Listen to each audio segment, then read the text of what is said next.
Vidi Batlolone masih bersama Anda di Gelar Perkara.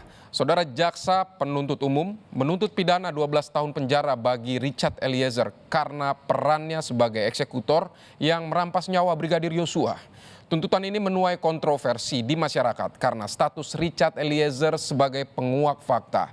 Lantas mengapa JPU menjatuhkan pidana lebih berat terhadap Richard Eliezer? Kembali Renata Pangalalo akan mengulasnya untuk Anda. Menjatuhkan pidana terhadap terdakwa Richard Eliezer Pudium Lumiu dengan pidana penjara selama 12 tahun dengan perintah agar terdakwa tetap ditahan, dipotong masa penangkapan. Mengetahui luas dia berdasarkan perintah. Kemudian dia ditanyakan dalam pendidikannya apakah dia bisa mengelola perintah tersebut, bisa menganalisa, tidak bisa. Ini sudah terungkap di persidangan. Itu kami membantah, tapi nanti itu akan kita sampaikan di nota pembelaan.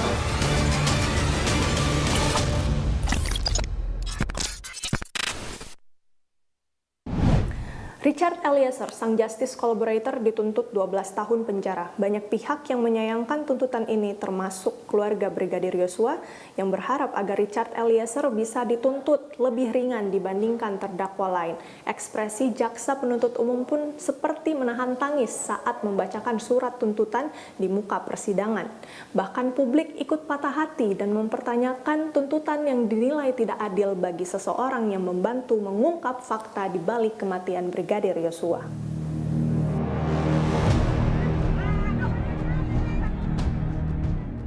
Jaksa penuntut umum menuntut Richard Eliezer 12 tahun penjara atas kasus pembunuhan berencana Nofriansyah Yosua Huta Barat. Dalam tuntutannya, JPU menilai Richard Eliezer terbukti melakukan tindak pembunuhan berencana sebagaimana yang diatur dalam pasal 340 Jungto pasal 55 KUHP. Menyatakan terdakwa Richard Eliezer Pudium Lumiu dengan identitas tersebut di atas terbukti secara sah dan meyakinkan melakukan tindak pidana merampas nyawa orang secara bersama-sama sebagaimana diatur dan diancam pidana dalam dakwaan primer melanggar pasal 340 Junto pasal 55 ayat 1 ke 1 KUHP pidana. 2.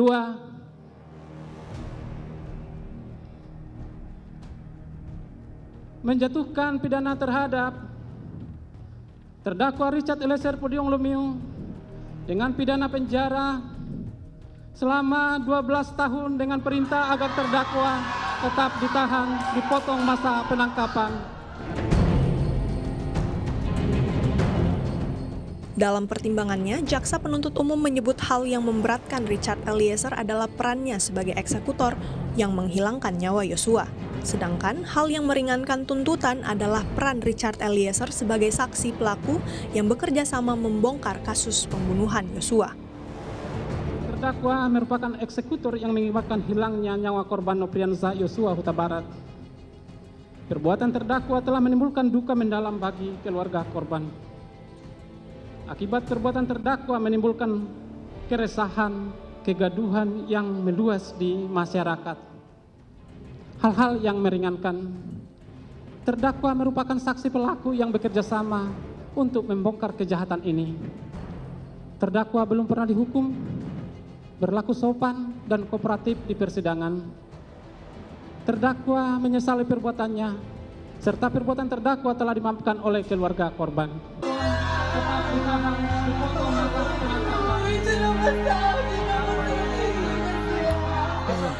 Ikut menyaksikan sidang pembacaan tuntutan melalui televisi, keluarga Richard Eliezer mengaku terkejut dan terpukul atas hukuman 12 tahun penjara.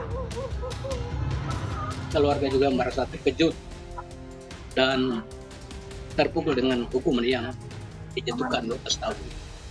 Kami cuma berharap kiranya Richard Eliezer tetap dapat kuat. Dan kedua, dia dapat tidak bonceng dengan hukuman yang ada sekarang. Tapi kami yakin kebenaran pasti akan berlaku untuk anak kami Richard Eliezer. Dan kedua, kami juga memohon kepada Pak Hakim akan memberikan hukum yang seadil-adilnya kepada Richard Eliezer.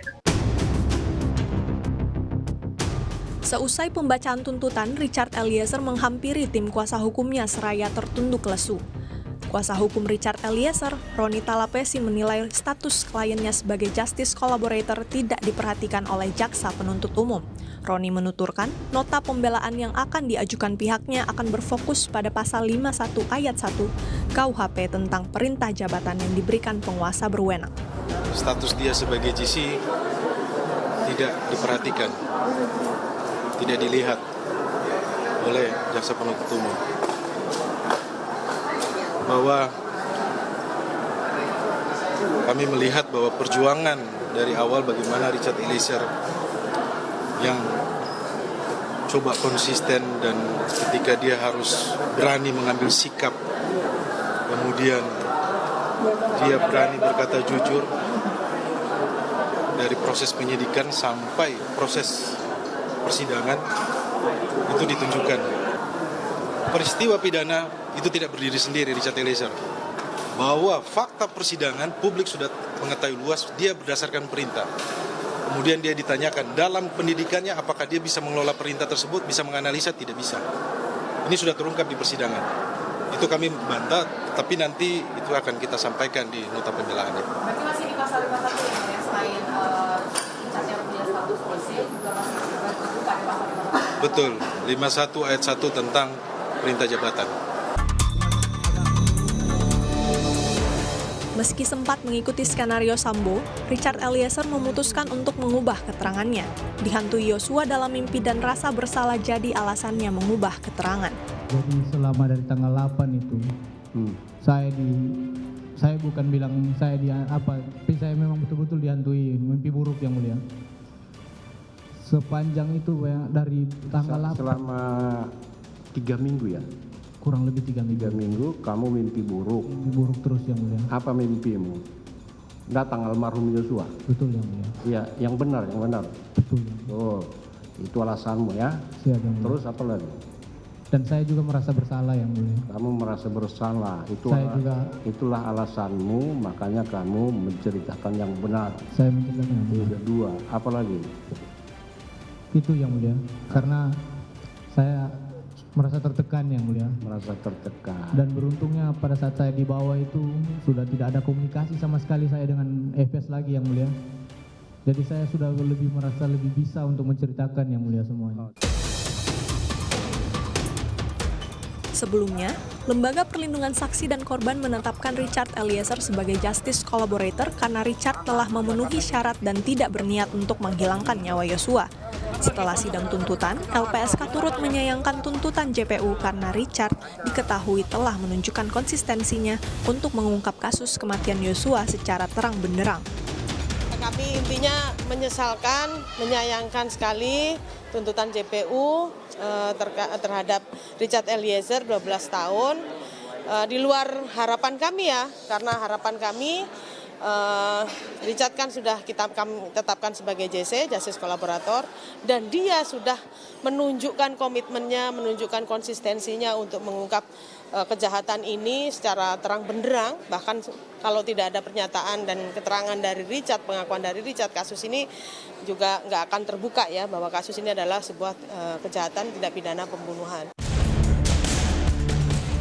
Kuasa hukum keluarga Yosua, Martin Simanjuntak, menyebut maaf dari keluarga Yosua sebenarnya sudah cukup untuk membuat tuntutan terhadap Richard Eliezer lebih rendah dibanding tuntutan JPU terhadap Kuat Ma'ruf, Ricky Rizal, dan Putri Chandrawati. Lalu kedua orang tua ini, Bu Rosti dan Pak Samuel, mengatakan bahwa kami berharap Richard Eliezer diringankan dan tuntutan kepada Richard itu paling rendah dari antara terdakwa yang lain. Itu yang disampaikan oleh Bu Rosti dan Pak Samuel. Menurut saya itu masuk akal, walaupun dari secara yuridis mungkin hal tersebut kontraproduktif dengan perasaan dari keluarga korban. Namun kalau ditanya apa keinginan keluarga korban, ya demikian yang diinginkan. Apakah kita bisa melarang? Kan enggak. Ini kan masalah perasaan, ini kan masalah hati. Ya, karena kalau nggak ada Richard, ya mohon maaf aja, berarti kita harus beradu bukti saintifik. Menurut pakar hukum pidana Abdul Fikar Hajar, tuntutan bagi Richard Eliezer seharusnya memperhatikan Undang-Undang Perlindungan Saksi dan Korban dan berhak mendapatkan keringanan. Menurut Fikar, tuntutan jaksa tidak menggambarkan penghargaan bagi Richard Eliezer yang membuka peristiwa secara terang benderang. Atau orang yang opermah, ya, menurut pasal 48 KUHP itu orang yang melakukan itu karena terpaksa atau karena dipaksa oleh orang lain. Nah, itu juga bisa melepaskan, bahkan tindak pidananya ada tapi dia tidak berdaya melakukan itu karena ada di dalam paksaan. Nah, tinggal nanti penasihat hukum terdakwa ini mengangkat situasi itu bisa nggak, atau itu terjadi tidak di pengadilan. Situasi itu, fakta-fakta itu bisa dilihat, nah itu bisa diangkat menjadi pembelaan. Nah, hakim akan menilai, sepenuhnya kewenangannya ada pada hakim, ya. Tuntutan 12 tahun penjara sang justice collaborator Richard Eliezer dinilai tidak adil. Menurut Undang-Undang Perlindungan Saksi dan Korban, justice collaborator berhak mendapatkan hukuman yang lebih ringan dibandingkan terdakwa lain.